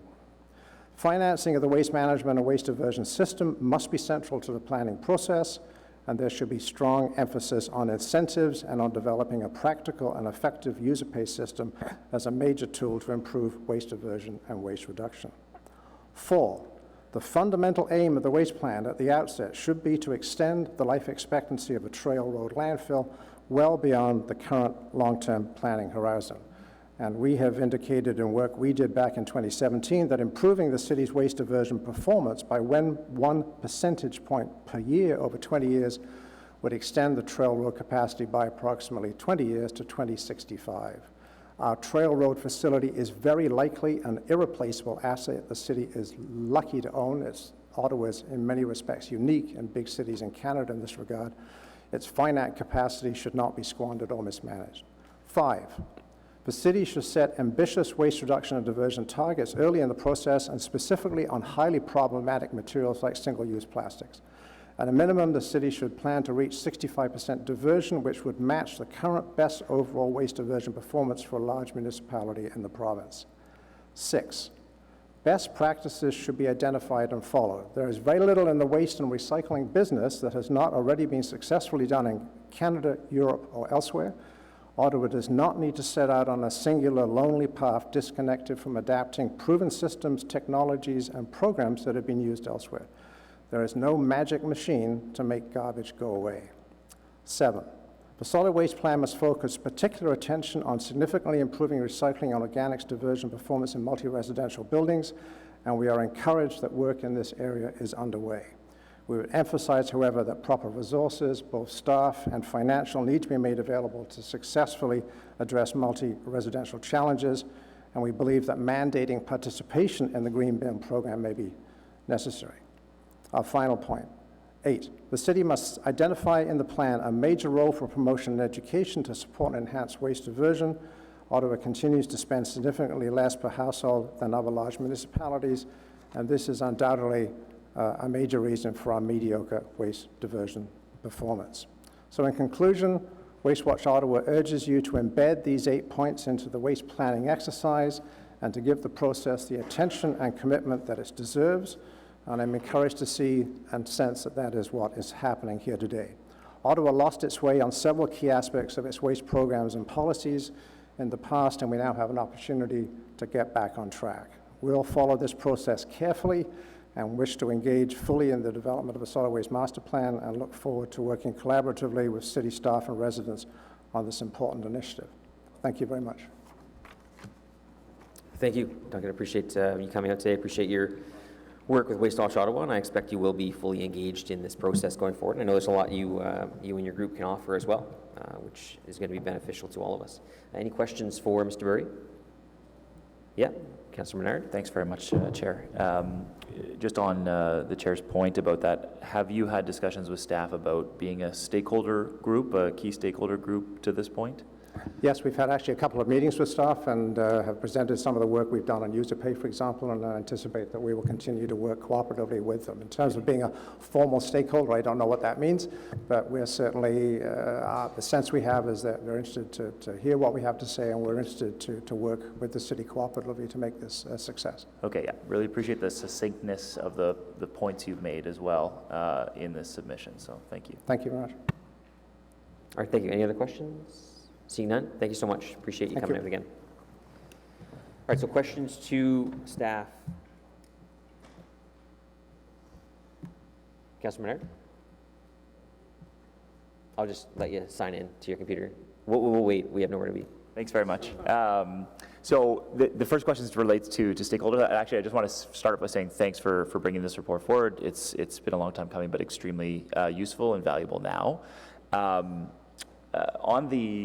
On the stake, I know you've done a lot of work on it to this point, so thank you very much for all that. On the sort of interest groups that are going to be included in the process, I saw there was a point made in the presentation about that.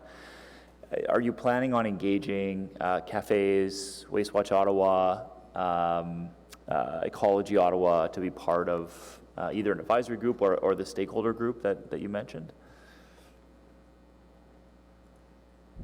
Yes, we're planning on reaching out to the multiple stakeholders that may be interested in participating. Okay, that's good to hear. And then in terms of the point that was raised about a climate change lens being applied to this process, can you confirm that that will be done, that is going to be part of this process, or do we need to provide direction or a motion? Yes, in the phase 2, we will be coming up with the policies, programs, technologies, like that broad range of options available to us, and we will put, the social lens to it, the environmental lens to it, and the financial lens to all of those options. Okay, that's good to hear. One of the things that I wanted to raise was some of the timing. So I think there's some aspects here that there's more demand for and concurrence on this council right away than others. So I think, user pay may be more of a debate and discussion, whereas putting green bin recycling organics program into multi-residential buildings would be a slam dunk if you came to council in the near future.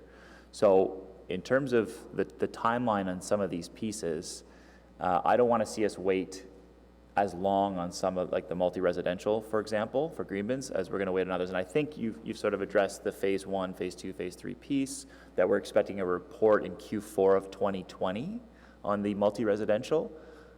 If you could just confirm for me, though, the timeline of if we follow this process that's in front of us, when would we see green bins in all multi-residential buildings, or as many as possible across Ottawa? So we have already a multi-residential stakeholder group. We've been very actively working with this community. Approximately a third of apartment buildings in the city already have a green bin program, and we are continuing to reach out to the buildings that don't have the bins in them. So we will be calling each of those buildings and encouraging them to participate. So it's not something that we're waiting for. This is going alongside with the existing master plan process. If we decided, though, to be a little bit more pointed in our need to have those in multi-residential buildings, and following this process through the solid waste master plan, I know Councillor Brockton has had inquiries about this. I know the chair and I have had good discussions about this. When would it occur? Say we made the program either close to mandatory or mandatory, one of the two. When would we actually see it implemented in Ottawa if we followed this plan? Would it not be until 2022 or 2023, or would we see it earlier? Again, that would be a component of the phase 2 of the master planning process. So you're looking at the end of 2022 before we would be implementing any actual programs. Yeah. Okay. So, like on many of these other items, I completely concur, and I think that taking the time to get those right makes a lot of sense. I think there's been a lot of research in other cities already done on the multi-residential green bin program in buildings, though, and this is one that I personally want to see accelerated. So what can I do today to ensure that we're going to see an acceleration of the discussions around this that would yield a potential decision on it sooner than next council, essentially? Chair, as Marilyn said, we already have set up a focus group with all the landowners, et cetera. It's been very positive, very well received. We're working through some of the barriers that they're seeing. One of the bigger barriers is the way the collection contract works. The green bins is actually tagged to the curbside collection contract. So the property owners have to bring the green bins out from the basement or behind the building. That's all changing next year because our new multi-res contract starts then, and everything will be picked up at source. So my advice would be let's work through the focus group. Let's get that contract changed. So again, it removes a big barrier to participation. Let's keep working, as Marilyn said. We're going to be right out of the gate working on these units that aren't participating to get them participating. And what I would suggest is once that contract's changed next year, we come back with maybe an IPD, and that would be a good jumping off conversation as to go to mandatory at that point. Okay, yeah, just as long as, I think we need to implement it if we're going to be doing this or have the decision on it. This one should come this term for implementation this term. I think just in my canvassing and discussions with folks, it was very clear people want this. And I know there's some barriers to go through. I know I've talked again with the chair a little bit about some of the barriers here and there, but I think they're ones that can be overcome, and other cities indeed have done that. So I guess if we could get a more finite timeline of what we could do to advance that particular portion within this study, that would be very helpful to say by 2021 or 2020. By 2020, there'll be a decision to move forward on this aspect or not. That's when I think we can really look at. So I guess through the chair, I'm not sure how the process would work to make sure we're getting that at this point. Does it require a motion, Chair, or do you think that just the direction is fine? I think we have a process in front of us, but I think at the same time, we've been looking at multi-res for a number of years. We know there's barriers. I mean, even dedicated groups that are doing their best to achieve this, like Ottawa Community Housing at their board, actively looking at this, but they have barriers themselves. They don't need council to tell them what to do. They are trying to do it, but there are challenges. I think if it's just essentially at its earliest opportunity, but there are difficulties in when you're going forward and saying we just want it mandatory. Mandatory from a council perspective is incredibly easy. We just slough it off on whoever else to deal with it.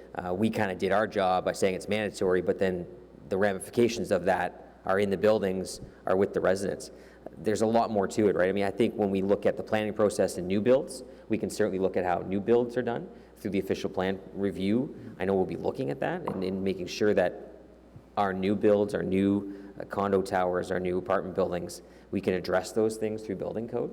But it's some of the older buildings that make it challenging. And just coming in with mandatory framework doesn't necessarily mean that we're achieving what we want to achieve. So I do think there's a lot of work to be done on that with that working group, and also just through staff and discussing that. But you're right. I mean, I don't think we have to necessarily wait until 2023 to get something done. But I think from staff's perspective, we'll just keep on working toward it, and at earliest opportunity, we'll get something in place that can help us achieve our goals. Nicole, you wanted to jump in on that? Yeah, Mr. Chair, to the councillor's point with respect to timeline, what staff are working towards is coming back to committee and council with a detailed multi-residential diversion strategy by Q4 of 2020, and what we can do is take direction to take a look at quick wins in addition to some of more of those longer term options. Okay, thank you for that. Appreciate that. Would you be able to get here sooner than Q4 2020? If you say no, I'm just curious of what's... That's what we're working towards right now, okay. Mr. Chair. Okay. So Q4 would be worst case scenario. All right, thanks. Councillor Brockington?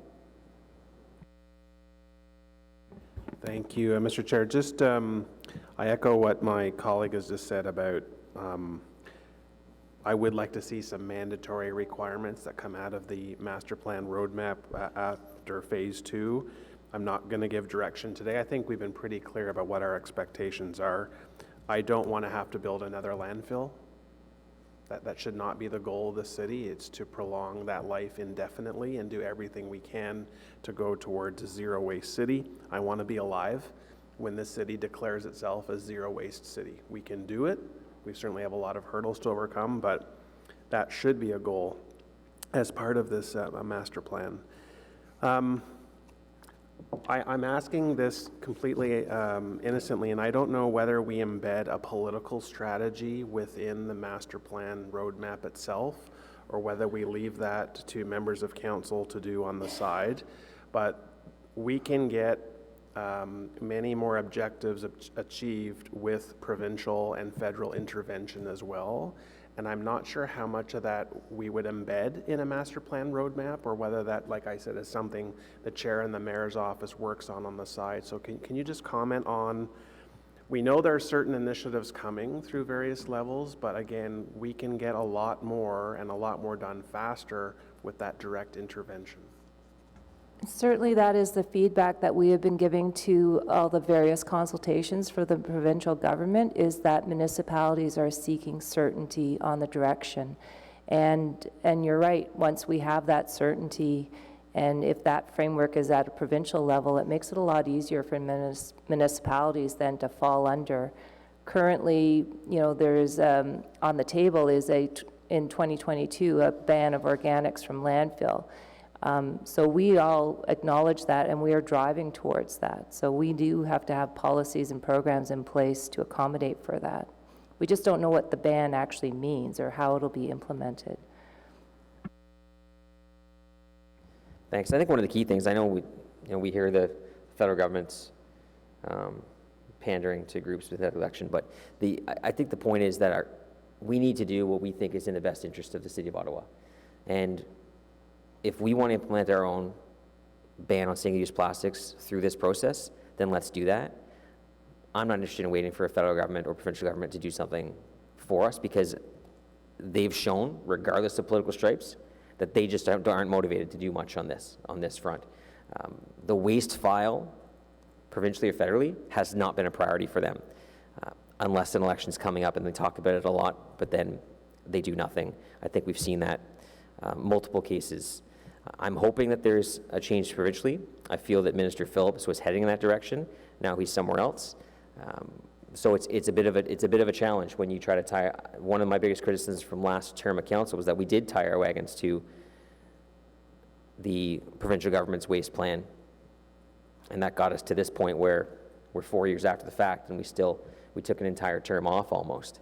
Because we were waiting for another government to do something. I think through this plan, we can achieve the things that we want to achieve in this city, and we can be a leader rather than waiting for other governments. There's no question that the Blue Box program, that's something that the provincial government might change. That's something that's kind of out of our control. What we can do is make sure that we create our master plan that can be fluid so that it can adapt to those changes as we see them. Councillor Egley? Thank you, Mr. Chair. So again, thank you. I had asked the question during last presentation. I'm glad to hear that, the table is completely open. You're going to be looking at all options, all best practices across the province. So that's great. I want to thank you for doing that. Just one thing caught my eye, though. When you were running through the programs that we currently have, you talked about the green bin programs in schools and how we had a 70% of the schools. I'm just curious why the other 30%. Is it a school-by-school decision by the principal, or is it by board? Or it just seems to me, if we want people to learn how to manage waste, we want to get them as young as possible. And so that seems to me like a low-hanging fruit almost. So I'm just curious as to what the impediment is to having 100% compliance with all the schools. Typically, because the green bins are picked up at curbside, the schools that can't participate are in areas where the curbside is a school bus loading zone. So there is no safe way for our garbage trucks to pick up from those locations. So that's one of the major barriers. So there are just some schools where it's just not feasible at this point in time.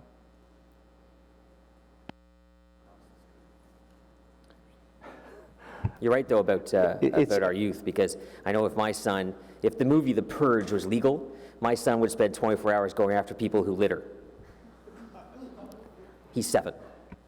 Okay, that's a lot of sharing. Thank you. It's what I do. Are you done? Oh, okay. Any other questions? Councillor Clucci, Councillor Roos, Councillor King. Second round, anyone? All right, good stuff. Well, thank you very much for coming here. I don't expect the purge to be a part of any of our solutions, although maybe something to consider some days. I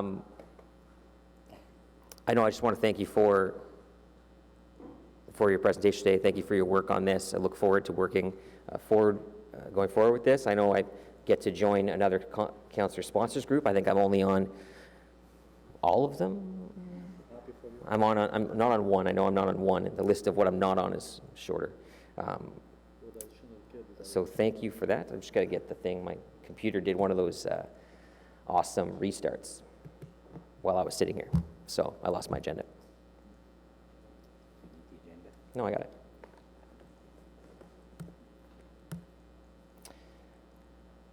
So at Standing Committee on Environmental Protection, Water and Waste Management, recommend that Council, 1, approve the scope of and framework for the development of the City of Ottawa's 30-year solid waste master plan as outlined in this report, and 2, approve the establishment of a councillor sponsors group to work with staff on the development of the solid waste master plan through each phase as described in this report. Is that item carried? Thank you very much. Now, item number 3 is comments on the reducing litter and waste in our community's discussion paper. So I know this was in response to the provincial government and their paper, the discussion paper on that. Did you just want to briefly touch on just give a high-level overview of what our response is? I mean, I think it all feeds in well with what we're talking about today anyways. At a very high level, we're supportive of the direction of the provincial government with regards to waste management and where they're going. So we've already submitted our draft comments to the province, and we're just seeking council endorsement of those comments. Do we have an understanding, I know with the change in the minister, the fact that they're not sitting now until October, do we have an understanding of the timelines that they're going with these sorts of things? I know, like I said, mentioned the blue box is a big one. When can we expect more or direct feedback from our comments and how they feed into their plans going forward? The province is supposed to be reporting back by the end of July with regards to direction. So they are moving very rapidly with regards to waste management at this point. Good. And the ministerial change, we don't have any anticipation that changes anything? No, just the contrary. I think it's status quo. Okay.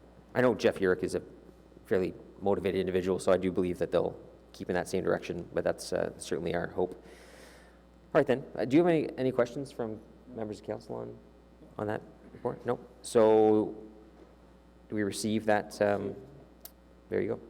Received. Thank you. So notice the motion. There are none. It's amazing when you don't have Councillor Fleury on a committee, how few notice the motion, how few inquiries and notice the motions there. I love Matt though. We had to carry that. I'm sorry, I said received. Do we carry that one? Disregard my joke there. We'll go back in time. Okay. Good stuff, thanks. Inquiries, none. Adjournment? Okay. Carried. Our next meeting is Tuesday, September 17th, 2019. It's not soon, so we'll see you later.